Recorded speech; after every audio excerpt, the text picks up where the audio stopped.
umukiza wanjye ariho ajya nkomeza ariho umukiza wanjye ariho kugira ngo afashe maze nkomeze nanjye mwisegure.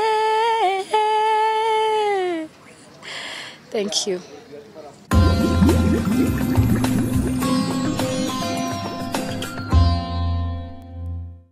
Ndashima Imana yuko ibyanjyanye byose byagenze neza. Nagiye muri Rwanda Christian Convention ariko mfite n'ibindi bintu nagombaga gukora ibitaramo bitandukanye kandi byose byagenze neza, nta gitaramo na kimwe cyavuyemo, byose byagenze neza, ndabishimira Imana.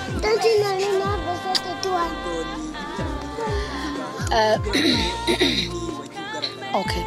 Igitaramo binini nakoze igitaramo Indiana. I'm coming. Okay, I love you.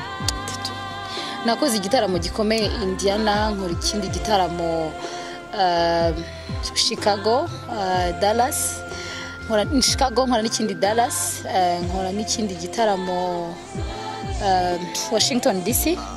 Ibyo nibyo byari bikomeye, ariko nagiye no mu zindi state. Indiana nagiye Indianapolis, Indiana, njya ahantu hagiye hatandukanye, ariko ibyari bikomeye cyane byari ibitaramo bine, nibyo numvaga bineye ubwoba, ariko byagenze neza. Ni cya Chicago hano yitwa One Way, hanyuma ni cya Dallas nicyo narangirijeho kuri iki cyumweru cyashize, n'ikindi nakoreye Washington DC, n'ikindi nakoreye Indiana.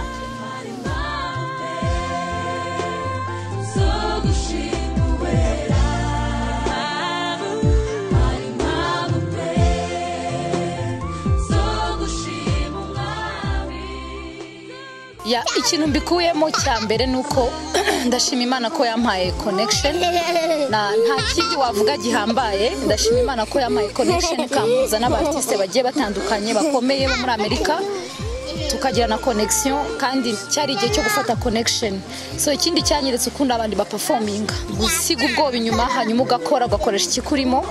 So rero nkumva yuko ntago nzabifata for granted, ahubwo nzabibyaza umusaruro, mbasha kuganira n'abartiste bagenzi banjye kuko nabonye yuko byashoboka. Niba nanjye byanshobokera n'undi mu artiste mugenzi wanjye byamushobokera ndetse no kurenza.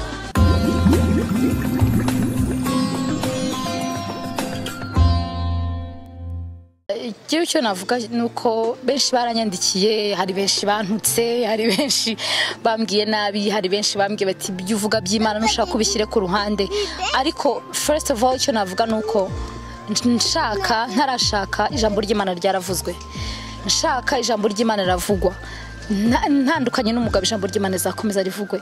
Ikibi nuko wankuramo ikindimo ni Kristo. Kurushako rwanjye rero ntabwo byakunze, ngiye nagahimana n'uyu munsi ntago mu blaminga. Hari iby'abantu bapfa hagati yabo ntibigende neza, kandi aho kugira ngo bibe bikurushaho mukabona ko byanze nyine biranga. So ntago wenda nabivuga byose kuko ni amabanga y'urugo, ariko kuba ntari kumwe nawe nago turi kumwe, kandi ubwo Imana ifite impamvu. Hanyuma y'ibi ngibi, hanyuma yo kutaba ndi kumwe na Gahima, hari Imana yateguye kuko nahaye ubuzima bwanjye, ni nayo nahaye ibyo byose. So nibyo koko ntago turi kumwe, ariko Imana izi impamvu.